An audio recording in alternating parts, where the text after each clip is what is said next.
1 João, capítulo 2, versículo 13 e versículo 14. Os irmãos encontraram?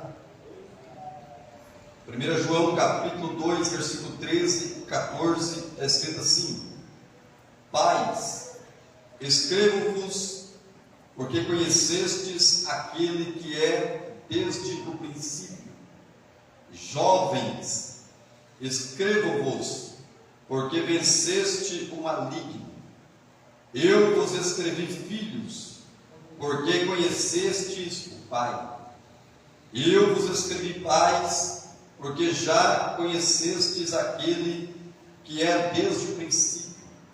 Eu vos escrevi, jovens, porque sois fortes, e a palavra de Deus está em vós, e já vencestes o maligno. Meus irmãos, quando nós olhamos estes dois versículos, parece até ser uma repetição, né? Se você der uma olhada com mais cautela, você vai ver que parece ser uma repetição, mas não é. Quando olhamos o versículo 13, tratando aí a respeito dos jovens, que é a faixa etária que nós estamos tratando agora, na maturidade espiritual do cristão, você vai ver no versículo 13 que o apóstolo João, falando sobre jovens, ele diz: Jovens, escrevo-vos porque venceste o maligno. Ponto. Ele não explicou no versículo 13 qual foi a causa dos jovens naquela época vencer o maligno, vencer o adversário de suas almas, vencer aquele que sempre está espreitando, esperando um momento, um tempo para nos derrubar na caminhada. Aí quando vamos ler o versículo 14, João explica por que os jovens venceram o maligno naqueles dias, e como é que os jovens vão vencer o maligno nesses dias de hoje. Tanto os jovens na faixa etária de idade, quanto aqueles que estão vivendo a sua fase de jovens espirituais. Olha o versículo 14, o complemento do versículo 13, falando a respeito dos jovens. Eu vos escrevi, jovens, porque sois fortes, e a palavra de Deus está em vós, e já venceste o maligno. Por que os jovens venceram o maligno naquela época? Como que os jovens vencerão o maligno nesses dias de hoje? Primeiro, sendo forte. O jovem não pode andar cabisbaixo, demonstrando fraqueza, demonstrando desânimo, demonstrando cansaço. Não, jovem tem que ser forte, e não é só ser forte, a palavra de Deus tem que estar presente na vida dos jovens. Pastor, como é que é esse negócio que a palavra de Deus está presente na vida dos jovens?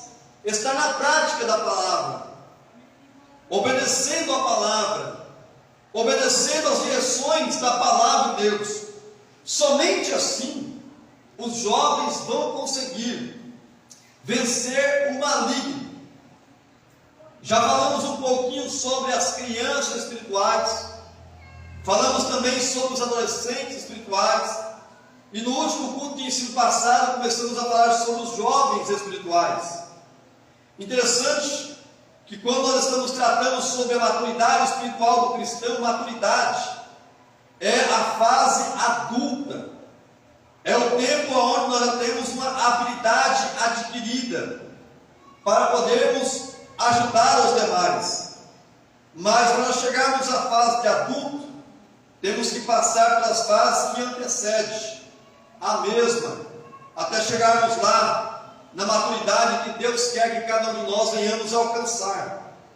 Então, tratando ainda sobre os jovens, tanto na faixa etária de idade, quanto também tratando com os jovens espirituais, aqueles que estão na força do seu vigor, jovens ou juventude, É o momento de nós fazermos alianças. Jovem, juventude, é conhecido pela a fase das decisões. Você vai ver que as decisões que nós tomamos em nossa vida, a maioria delas está na faixa etária de jovens. É na faixa etária de jovens que nós escolhemos uma profissão, escolhemos com quem vamos nos casar, escolhemos uma casa para morar. A faixa etária de jovens é aquela faixa de idade onde as responsabilidades correm atrás de nós. Você pode ver que na fase de adolescente nós corremos das responsabilidades, mas na fase de jovens a responsabilidade corre atrás de nós. Temos que escolher profissões, temos talões para pagar, temos contas a pagar, temos responsabilidades, temos compromissos, temos boletos que vai chegando, e isso tudo chega na fase de jovens. E é nessa fase que nós temos que tomar muito cuidado, porque é uma fase muito perigosa. É a fase que, se nós tomamos decisões erradas, vamos colher o fruto dessas decisões pelo restante de nossa vida. É a fase onde nós mais nos quebramos, e essas quebraduras nos deixam sequelas, essas quebraduras nos deixam cicatriz, nos deixam as marcas. Isso tudo eu já falei no estudo de ensino passado. Estou só simplesmente trazendo uma reflexão rápida para nós chegarmos a continuar aí descorrendo o assunto. Falamos então no último culto sobre os conselhos práticos para os jovens. O primeiro conselho prático que passei aos jovens foi ter uma identidade própria, pois muitos jovens não têm a sua identidade própria. Pastor, o que é identidade? É o conjunto de características que diferencia uma pessoa da outra. Você que tem a sua identidade, que carrega aí na sua carteira, carrega no carro ou deixa até mesmo em casa, a sua identidade é o conjunto de características que identifica quem é quem. E falando também sobre o mundo espiritual, nós temos que ter a nossa identidade, nós temos que ter a nossa característica própria. Por que muitos jovens não conseguem ter uma vida de jovem saudável? É porque ele não quer viver a vida dele, ele quer viver a vida do outro. Ele tem o outro como um exemplo maior, master, para ele copiar. É aquele momento onde o jovem quer ser igual a um fã, muitas vezes um cantor, um jogador, alguém que ele tem por ídolo. E os jovens precisam ter a sua identidade própria. E eu disse aos irmãos no culto passado que aqueles que ainda não têm a sua identidade, não sabem qual é o propósito de Deus na sua vida, eu dei um conselho: ore a Deus, busque em Deus qual é a sua identidade, para que você possa caminhar saudável e fazer a sua história. Você não vai conseguir fazer a sua história vivendo a vida dos outros. Você só vai conseguir fazer a sua história se você viver a sua vida na direção de Deus, naquilo que Deus deixou estabelecido para você. Então você tem que ter a sua identidade. Foi o primeiro conselho prático que eu passei no culto passado. O segundo conselho prático que eu passei aos jovens foi relacionamentos saudáveis. Por quê? A Bíblia diz em Amós capítulo 3, versículo 3: andarão dois juntos, se não tiver em comum acordo. Meus irmãos, os nossos relacionamentos, com quem nós temos amizades, fala muito mais ao nosso respeito do que ao respeito dos outros. Por exemplo, se você ou eu temos uma amizade mais de perto com alguém que não vale praticamente nada, isso demonstra também que nós não estamos dando valor a nós mesmos. Se nós estamos andando com amizade muito próxima, vamos supor aqui com um traficante, ou com um beberrão, ou um prostituto, ou uma prostituta, isso significa que nós também estamos querendo andar no mesmo caminho que eles. Porque os nossos relacionamentos, as nossas amizades, falam muito ao nosso respeito. Tem um adágio antigo, popular, verídico, que diz: diga com quem tu andas, que eu te direi quem tu és.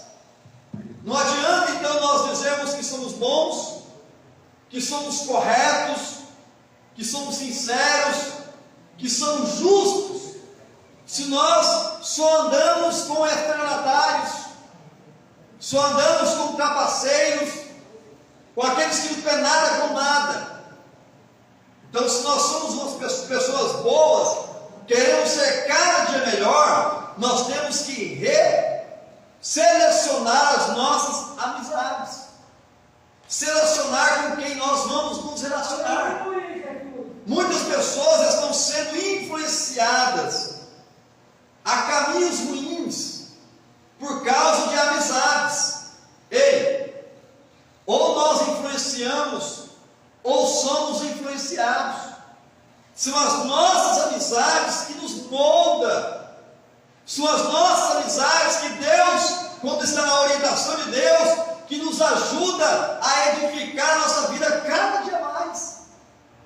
Eu falei aos irmãos do culto passado, só recapitulando, se você ficar 30 dias andando perto de alguém que é homem de Deus, mulher de Deus, você vai ser mais espiritual. Você vai se corrigir, se policiar mais. Nós vamos aprender a termos uma autovigilância, termos mais prudência. E essa amizade, esse relacionamento, vai nos fazer edificar na caminhada. Então nós temos que aprender a selecionar as nossas amizades. E os jovens têm muita dificuldade, porque os jovens têm na mente: não, todo mundo é bonzinho, todo mundo é do bem. Para ele, ninguém faz mal a ninguém. Porque o jovem ainda não tem aquela maturidade de discernir as pessoas, as intenções das pessoas. E é uma fase difícil. Aos jovens espirituais também da mesma forma. Você que está vivendo a sua juventude espiritual, se aproxima de homens e mulheres que são espirituais. Homens e mulheres fiéis, homens e mulheres saudáveis. Se você andar com pessoas saudáveis, você vai ficar saudável. Mas se você andar com pessoas doentes, você vai ficar doente também. A doença é contagiante. Você pode observar quando alguém está muito gripado, as pessoas que estão em sua volta, no seu convívio, ficam gripadas também, por causa da aproximação. E na questão espiritual não é diferente. Quando nós estamos andando com alguém doente, espiritualmente falando, muito de perto, nós ficamos doentes também. Pastor, tem como se eu trazer mais de perto? Tem, vou explicar melhor. Quando nós andamos muito perto com fofoqueiros, a tendência é nós ficarmos fofoqueiros também. Quando nós andamos muito de perto com murmuradores, a tendência é nós se tornarmos murmuradores também. Porque as amizades, os nossos relacionamentos nos influenciam para bem ou para mal. Então, conselho prático para os jovens: você tem que aprender a selecionar as suas amizades. Terceiro conselho prático aos jovens: boa gestão de tempo. A Bíblia diz em Eclesiastes capítulo 3, versículo 1: tudo tem o seu tempo determinado, e há tempo para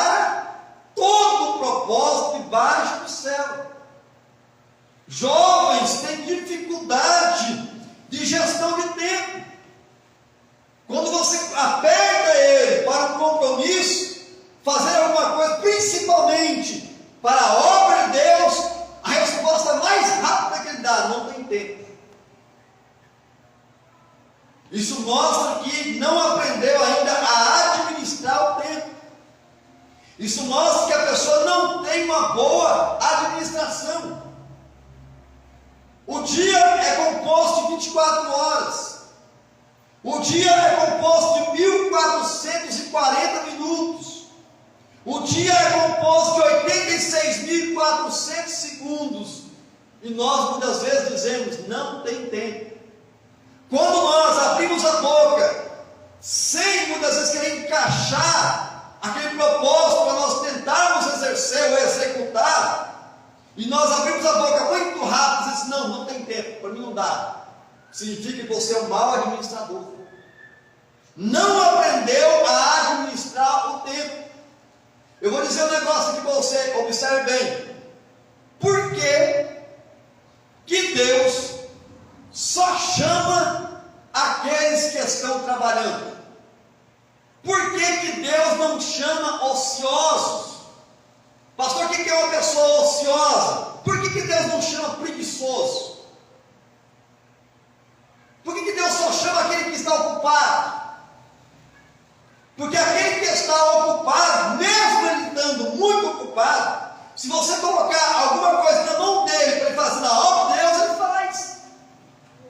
Ele dá um jeito, ele administra o seu tempo e ele faz a obra. Ele cria um meio, cria uma situação, porque ele já está acostumado com o trabalho, ele já está acostumado com o compromisso, e ele faz. Você pode observar, as pessoas que mais fazem as coisas na igreja são as pessoas que estão ocupadas, são as pessoas que trabalham, são as pessoas que têm compromisso na sua vida praticamente o dia inteiro, mas ele acha um tempo, ou seja, ele administra uma porção do seu dia para fazer alguma coisa na obra de Deus. Mas em contrapartida, aquele que não aprendeu a administrar o tempo, que fica na ociosidade, curtindo a preguiça, você pode falar para ele: olha, faça tal coisa na obra. Ele pode não estar fazendo nada, e ele também não vai lá fazer. Preguiçoso. Deus só chama aqueles que estão ocupados. Quando Deus chamou Eliseu estava trabalhando ou ele estava desocupado? Eliseu estava trabalhando, arando a terra.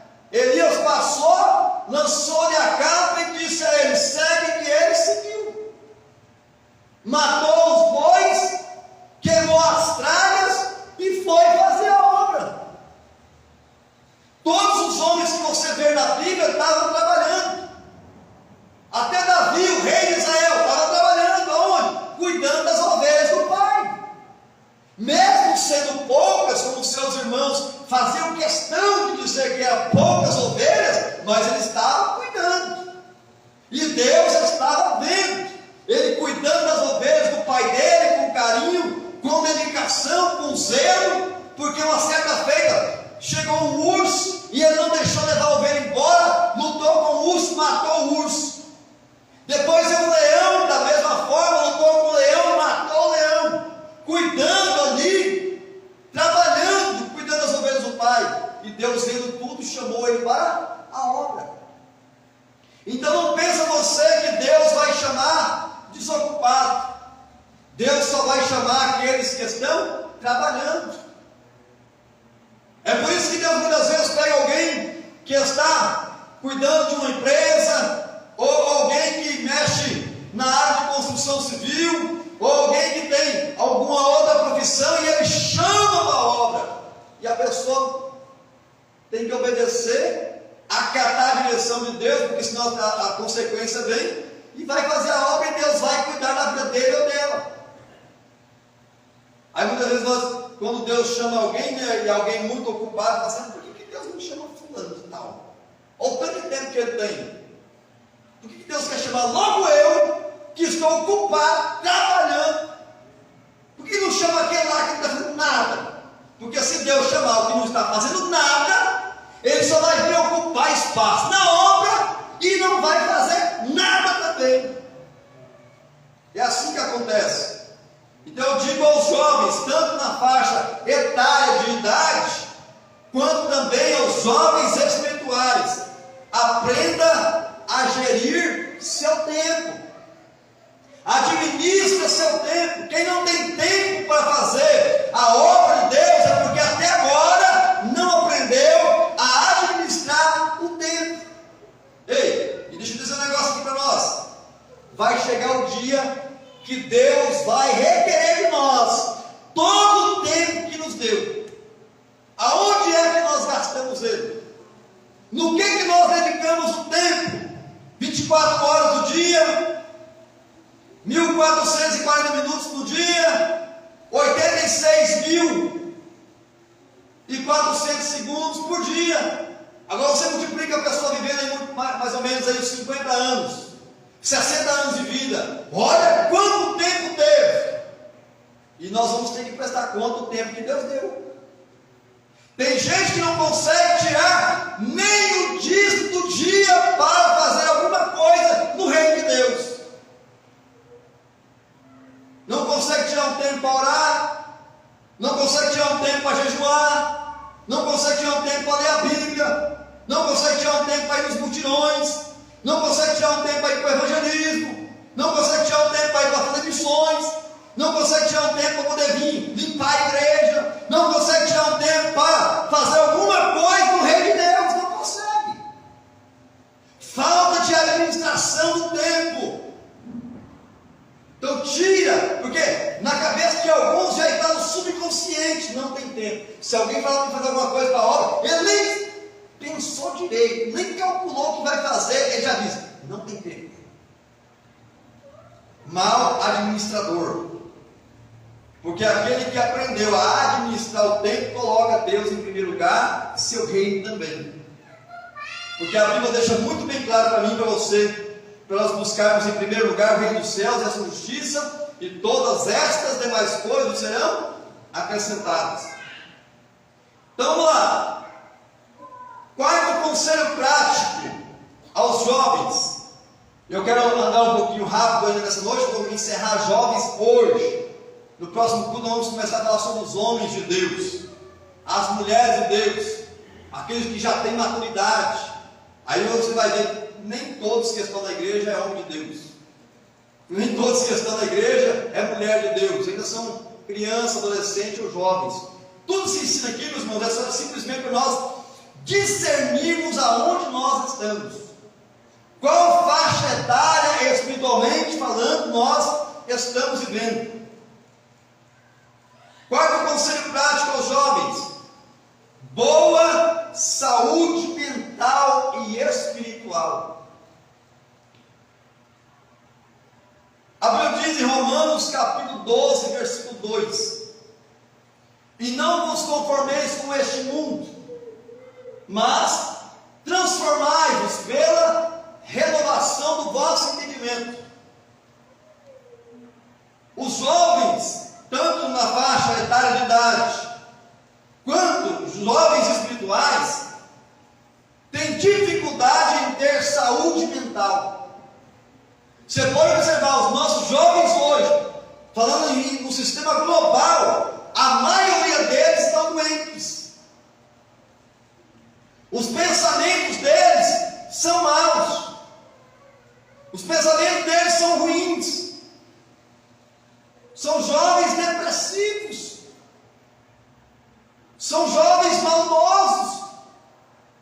Você já observou? Olha como é que está a bandidagem hoje nos nossos dias.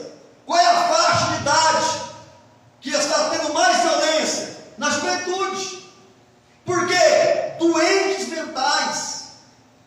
Não aprenderam a ser saudáveis. Ei, pensamento nós controlamos, tá? Quando vem pensamentos ruins em nossa mente, nós repreendemos na autoridade do nome de Jesus, clamamos o sangue dele e os pensamentos vão embora. Agora tem gente que quando vê um pensamento mal na cabeça, ao invés de ele expulsar o nome de Jesus, ele começa a fazer carinho. Ele começa a alimentar aquele pensamento mal. Aí aquele pensamento mal vai e faz um ninho na mente dele. Daqui a pouquinho aquele ninho já vira um filhote na mente dele. E daqui a pouco ele já está executando aquele pensamento mal. Ei, a maldade começa aqui, ó. Por isso que o maior campo de batalha, o maior campo de guerra do cristão está aqui, ó, na mente. Abra sua Bíblia, por favor, em Tiago. Tiago, capítulo 1. Versículo 14, versículo 15. Tiago, capítulo 1, versículo 14, versículo 15. Eu estou falando sobre boa saúde mental e espiritual. Tiago, capítulo 1, versículo 14 e 15, está escrito assim: mas cada um é tentado quando atraído e engodado pela sua própria concupiscência. Depois, havendo a concupiscência concebido, dá à luz o pecado, e o pecado, sendo consumado, gera a morte. Aonde é que começou o pecado, irmãos? Aonde é que começou o pecado? Na mente. Olha você ver, ó. Cada um é tentado quando atraído e engodado por sua própria concupiscência, seu próprio desejo, sua própria vontade, seus próprios pensamentos. É os nossos pensamentos, meus irmãos, que são atraídos para o mal, atraídos para o erro, atraídos para o engano, para a falsidade. Aí, se nós deixarmos os nossos pensamentos fluírem, sem colocar freio, sem colocar obstáculo, depois de haver a concupiscência concebida, ou seja, gerado, dá à luz o pecado. Como é que funciona para um ser humano vir ao mundo, nos meios naturais? Primeiro começa no pensamento, desejo, a vontade de fazer. Aí depois vai ser concebido. Na onde? No ventre. Depois de ser concebido no ventre, vai dar a luz. E o pecado, a linha que o pecado chega na nossa vida é a mesma. Primeiro começa nos pensamentos. Aí nós deixamos ser concebido em nossa vida. É aquele pecado vai sendo gerado no nosso interior. Observe que a geração de uma criança não é do lado de fora. A geração da criança é do lado de dentro. O pecado vai se manifestar do lado de fora. Primeiro ele começa do lado de dentro, irmãos. Enquanto você estiver lutando com ele aqui dentro e não deixando ele sair para fora, você vai estar aportando o pecado. Você não deixou ele nascer na sua vida. Por exemplo, quando uma pessoa chega a adulterar, antes de cometer o adultério do lado exterior, primeiro é cometido o adultério do lado interior do ser humano. Antes de nós cometermos qualquer delito no mundo físico, primeiro nós cometemos mesmo internamente em cada um de nós. Por isso que nós temos que controlar os nossos pensamentos. Os maus pensamentos, meus irmãos, eu vou dizer de mim, e eu tenho certeza que acontece com você também. Todos os dias nós lutamos com maus pensamentos. Se você não está lutando com o mau pensamento, significa que você já cedeu para ele. Porque eu mesmo tem dia que eu entro na batalha, é uma guerra travada. Parece que é o dia inteiro o diabo bombardeando minha cabeça, lançando mau pensamento, querendo colocar maus desejos nos meus pensamentos. Por quê? Porque ele sabe, se nós deixarmos os pensamentos fluírem, O pecado vai ser concebido em nosso interior. E depois ele concebido em nosso interior, se nós não abordarmos ele vai ser gerado. Ele vai nascer. E depois que ele nascer, irmãos, vai dar trabalho, hein? Os irmãos estão entendendo o que eu estou dizendo? Então os jovens precisam ter uma boa saúde mental. Ei, jovens que estão me ouvindo, seja na igreja ou seja através do Instagram, das lives do ministério, jovens têm que tomar muito cuidado com pensamentos. Você tem que ser saudável, porque se os seus pensamentos forem doentes, todo o seu corpo vai ser doente também. Se os seus pensamentos forem maus, todo o seu corpo vai pagar o preço, vai pagar a sentença. Quinto conselho prático para os jovens: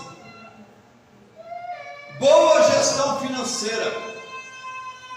Você já observou que jovem tem muita dificuldade em ter uma boa gestão financeira? Tanto os jovens na faixa etária de idade, quanto os jovens espirituais. Abra sua Bíblia em Isaías capítulo 55, versículo 2. Quem encontrou, leia por favor, Isaías 55, 2. Enquanto eu vou estar tomando uma água aqui no nome de Jesus. Isaías 55, versículo 2. Pode ler. Por que gastais o dinheiro naquilo que não é pão, e o produto do vosso trabalho naquilo que não pode satisfazer? Ouve-me atentamente, e comei o que é bom, e a vossa alma se deleite com a gordura. Glória a Deus. Olha o que o profeta está dizendo. Por que gastais o dinheiro naquilo que não é pão? É uma pergunta que ele está fazendo aos indivíduos da época e hoje também em nossos dias. Por que gastais o vosso dinheiro naquilo que não é pão? Naquilo que não serve de alimento, naquilo que não serve de mantimento, naquilo que é provisão para a sua vida. E outros falam: por que gastais o dinheiro naquilo que não tem valor? Por que gastar o seu dinheiro naquilo que é supérfluo? Por que gastar o seu dinheiro naquilo que não tem importância para a sua vida?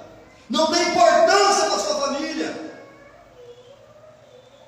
Quem gasta ao léu, sem controle, é porque não tem gestão financeira. E jovem tem dificuldade em gerir a sua vida financeira. Porque o jovem, a mentalidade dele é: não, ganhei, tem que gastar. Ele não pensa no dia de amanhã. O jovem tem dificuldade em fazer investimentos. O jovem tem dificuldade em pensar em comprar um terreno. Tem dificuldade em começar a construir uma casa própria. Porque na mente dele, a maioria deles não, tem que comprar uma moto, tem que comprar um carro, tem que colocar um som potente no carro, tem que fazer bagunça na cidade, tem que ir para festa, tem que ir para balada, tem que comprar isso, comprar aquilo que muitas vezes não tem valor. Ou seja, o jovem tem facilidade em gastar o seu dinheiro naquilo que não é pão. Em outras palavras, naquilo que não é necessário. E os jovens espirituais também da mesma forma, irmãos. Da mesma forma. Ele não pensa no futuro, não tem compromisso com a sua vida financeira. Poucos pensam no futuro. Interessante que semana passada, estudando a respeito desse assunto, Deus me falou um negócio que eu fiquei preocupado, irmãos. Eu me encaixei naquilo que Deus falou e eu estou lutando para combater este câncer. O câncer que corrói, destrói as nossas finanças. Sabia que tem um câncer destruindo as finanças de muitos cristãos, de muitos crentes. Pastor, que câncer é este? O câncer chamado crédito, financiamento, empréstimo, agiotas. Você pode ver que tudo isso que eu te disse destrói a nossa vida financeira.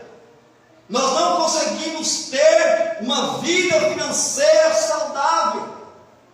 Tudo que nós pegamos é para poder pagar cartão de crédito, é para pagar financiamento, é para poder pagar o empréstimo, é para poder pagar o juro com a agiota. Significa que nós não estamos conseguindo gerir as nossas finanças. O câncer chegou na nossa vida e está nos comendo aos poucos. Vou te contar um testemunho que eu ouvi no ano passado lá em casa. O rapaz que veio arrumar a nossa geladeira, que estava na garantia, ele veio de uma outra cidade, não me lembro aqui o nome agora, e ele, conversando ali, dialogando conosco, ele me disse assim: pastor, eu tinha 12 cartões de crédito. Pastor, eu ficava quase louco para cumprir as faturas. Entrava no limite, não tinha dinheiro nem para tomar um refrigerante. Quando eu tomei uma decisão na minha vida, acabei com os meus 12 cartões de crédito. Hoje, se eu for olhar na minha conta, sempre tem 30 mil, 50 mil lá dentro. O que aconteceu na vida dele? Ele conseguiu eliminar o câncer que estava levando a sua vida financeira à ruína. Porque o cartão de crédito, meus irmãos, mesmo que nós tenhamos vigilância, a tendência é nós nos endividarmos. Porque se nós olharmos uma coisa na loja e nós não temos o dinheiro no bolso, nós vamos embora. Mas se nós olharmos uma coisa na loja e nós não temos dinheiro, mas tem um limite no cartão, a tendência é vou lá dar uma olhadinha. Vou lá ver quantas vezes faz. Se fizer em 2 ou 3, eu levo. Por quê? Nós estamos sendo iludidos, achando que temos dinheiro para comprar, e nós não temos. Nós estamos comprando no crédito. E a hora que chegar a fatura, irmão, porque a fatura vem, nós passamos aperto para cumprir a fatura. E Deus nos o livre e guarde, se nós não cumprirmos a fatura, o cartão entra no juro rotativo. Aí é juro sobre juro. A fatura que é de 1.200 vai para 2.300, 2.500, a mesma fatura. E nós só vamos se endividando. É o câncer. Se nós não aprendermos a combater o câncer que está destruindo as nossas finanças, vamos ficar sempre doentes financeiros. Vamos ficar sempre à beira da morte. E muitas vezes tem muitas pessoas que até morrem financeiramente. Entram na dívida, na conta mais de pagar, e outros muitas vezes por falta de uma mente saudável, até tira a sua vida, se suicidam por causa de dívida. Conheci um homem lá em Ponta da Serra, formado, doutor, tirou a sua própria vida por causa de dívida com a agiota. Falta de quê? Falta de gestão financeira. Nós temos que tomar cuidado, irmãos. Quem falou isso aqui comigo foi Deus, me corrigindo também, para me passar o conselho para os irmãos. Vamos tomar cuidado com o cartão de crédito. Vamos tomar cuidado com financiamentos, com empréstimos, com agiotas, porque isso aí vai te fazer você se arruinar a sua vida financeira. Se não tem como fazer agora, espera. Pode ser ansioso, pode ser ansiosa. Se você parar para poder pensar um pouquinho, você vai ver que não é tão necessário assim o que você está querendo se endividar. Pelo que você está querendo se endividar? Observe que a Bíblia está dando vazão para você gastar o seu dinheiro naquilo que é pão, naquilo que é necessário. Por exemplo, alimento para a sua casa é necessário ou não? Sim ou não? Sim ou não, irmãos? Vestimenta para você vestir é necessário, sim ou não? Calçado para você calçar é necessário, sim ou não? Só que mesmo sendo necessário, você tem que tomar cuidado com a quantidade. Tem gente que tem quantidade demais, não é necessário. Aí muitas vezes entra em dívida por causa que compra as coisas que não é tão necessário no momento. Aquilo que você pode ficar sem, não é tão necessário assim como muitas pessoas pensam. E os jovens têm dificuldade em ter uma boa gestão financeira. Fica aí esses conselhos práticos aos jovens dessa noite, tanto os jovens na faixa etária de idade, quanto aos jovens espirituais. Primeiro conselho: tenha a sua identidade própria. Segundo conselho: selecione as suas amizades. Terceiro conselho: aprenda a gerir seu tempo. Quarto conselho: cuidado com a sua saúde mental. E o quinto conselho: tenha uma boa gestão financeira. Se os jovens colocarem em prática esses conselhos, você pode ter certeza, vai chegar na fase adulta saudável, vai chegar na fase adulta bem, vai chegar na fase adulta sem pegar emprestado, tendo